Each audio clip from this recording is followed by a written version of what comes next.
अभी हम बेनीपट्टी के उच्चैठ भगवती स्थान में हैं और उच्चैठ भगवती स्थान निकट ही कालिदास विद्यापति विज्ञान महाविद्यालय है और वहाँ के प्राचार्य महोदय संयोग से मंदिर से निकल रहे थे तो मुलाकात हो गई। तो कुछ अहम बात है हमारे मन में, इनसे जानना चाहता हूँ। रीता न्यूज़ से मोहन झा। प्रिंसिपल साहब, आपका अपना शुभ नाम बताइएगा जोर से कर। डॉक्टर मिथिलेश कुमार झा। डॉक्टर मिथिलेश कुमार झा।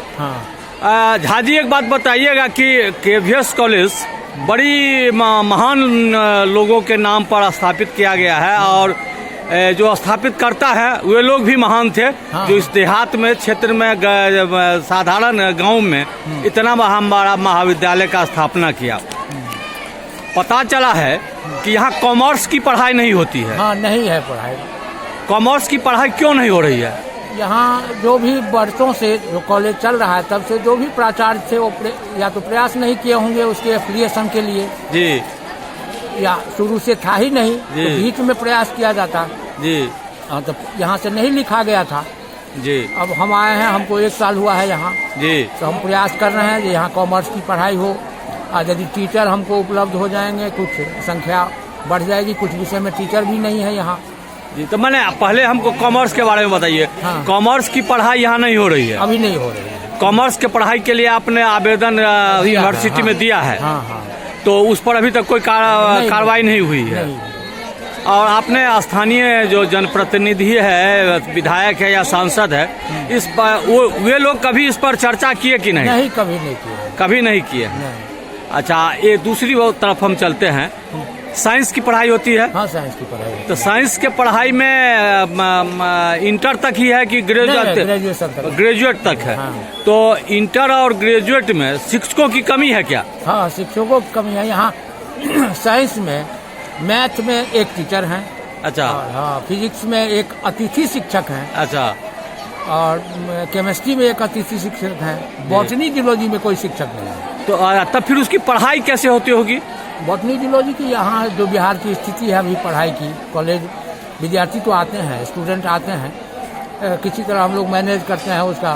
परीक्षा विद्यार्थी परीक्षा देते हैं, निकलते हैं। लेकिन अन्य कॉलेजों में भी ये हाँ, ये तो राज्य स्तर की बात है, इसको मान कर। अच्छा, आर्ट विषय जो है, उस आर्ट विषय में शिक्षकों की कमी है? आर्ट विषय में प्रायः सभी विषयों में है। एक पॉलिटिकल साइंस में नहीं है, ज्योग्राफी में नहीं है। अच्छा, एक पद किसी विषय में एक ही पद के शिक्षक होते हैं कि 2 पद शिक्षक होते हैं? नहीं, किसी विषय में 2 पद स्वीकृत है यहाँ जी, और किसी विषय में एक ही पद स्वीकृत है। या साइंस के विषयों में 1 पद स्वीकृत है। अच्छा, आपको साइंस में कितना शिक्षक चाहिए? साइंस में हमको चाहिए कम से कम मैथ में 1 और, फिजिक्स में 1 और, केमिस्ट्री में 1 और, बॉटनी और जूलॉजी में 2-2। तो ये सब कमी है। हाँ, ये सब। आर्ट में हमको पॉलिटिकल साइंस और ज्योग्राफी में चाहिए टीचर। लैंग्वेज में चाहिए हमको, हिंदी में 1 ही टीचर है, जबकि हिंदी की पढ़ाई साइंस में वाले की भी होती है, आर्ट्स वाले की भी होती है, ऑनर्स भी है, लैंग्वेज भी है, 50-50 का एनआरवी भी है। क्लासेस बहुत होते हैं हिंदी में। अच्छा, छात्रों की संख्या कितना होगा मान लिया आर्ट में?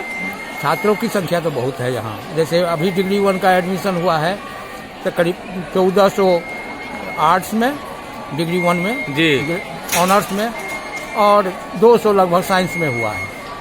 छात्रों की संख्या अधिक है? हाँ, छात्रों की संख्या बहुत अधिक है। इसमें मान लिया लड़कियों की भी होगी? लड़की 75 और 25, 75% लड़कियों की संख्या लड़की है लगभग। एक बात हम आपसे विचार पूछते हैं कि देहात में इतना महत्वपूर्ण कॉलेज है। हाँ। और यहाँ लड़कियों को अगर हम प्रोत्साहित करते हैं तो लड़की हमारे कॉलेज में बहुत है, यानी छात्रा के रूप में।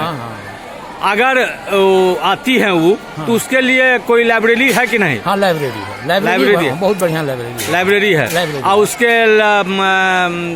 सेकंड काम के लिए जैसे बाथरूम, लेटरिन, बाथरूम लेटरिन सबका व्यवस्था है? ये सब की असुविधा नहीं है? ये सब की असुविधा। अच्छा, आपके पास में भवन पर्याप्त है कि भवन की कमी है? अभी भवन है, हमारे काम लायक तो है, क्लास चल जाते हैं जी। हाँ, कुछ बना है जो यूजीसी से हॉस्टल के मद में जी। हाँ, उसमें क्योंकि हॉस्टल में विद्यार्थी एडमिशन अभी नहीं ले रहा है तो हम लोग भी उसको वर्ग के रूप में संचालित करते हैं। यानी हॉस्टल है, हाँ, हॉस्टल का निर्माण कराया गया है, हाँ, जिसमें अभी छात्र नहीं रहते नहीं हैं रहते, तो उसको गर्ल्स मैंने हॉस्टल प्रयोग है। कर लेते हैं, गर्ल्स हॉस्टल है। कर लेते हैं।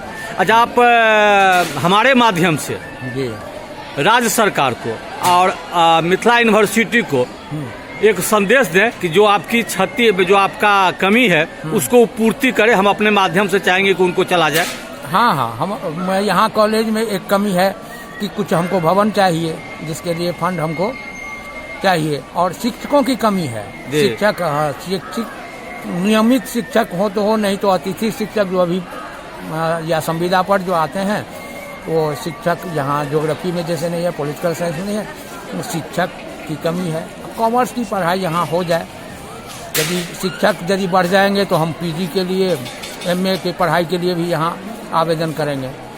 ये इतना करना है। हाँ हाँ, क्योंकि विद्यार्थी, देहाती इलाका का कॉलेज है, विद्यार्थियों की संख्या बहुत अधिक है यहाँ। छात्र छात्राओं की संख्या में कमी नहीं होगी, कमी नहीं, क्योंकि इसका क्षेत्रफल बहुत बड़ा है, क्षेत्रफल बहुत और बड़ा है। देहात क्षेत्रफल पर बड़ा है। हाँ। हम लोग भी जानते हैं, मान लीजिए देहाती क्षेत्र में है। एक बार सर आप रीता न्यूज को इतनी जानकारी दिए, एक बार आप शुभ नाम फिर बता देते। डॉक्टर मिथिलेश कुमार झा, प्राचार्य, हाँ, KV science college Uchchaith. Uchchaith. Sir धन्यवाद, आपने जानकारी दिया इसके लिए।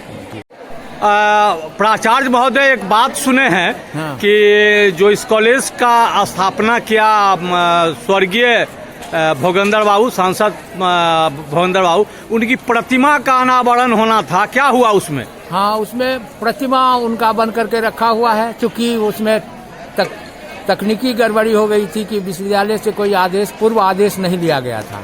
अच्छा। हाँ, हमारे आने के बाद हम उसको प्रयास किए, प्रयास करने के बाद उसको रखा गया है सिंडिकेट में। 19 तारीख को सिंडिकेट की बैठक है जी, उसमें एक ये भी प्रस्ताव है जी, जो आशा है कि वो पास हो जाएगा, तो हम लोग एक डेट निश्चित करके उनका अनावरण करेंगे। उसमें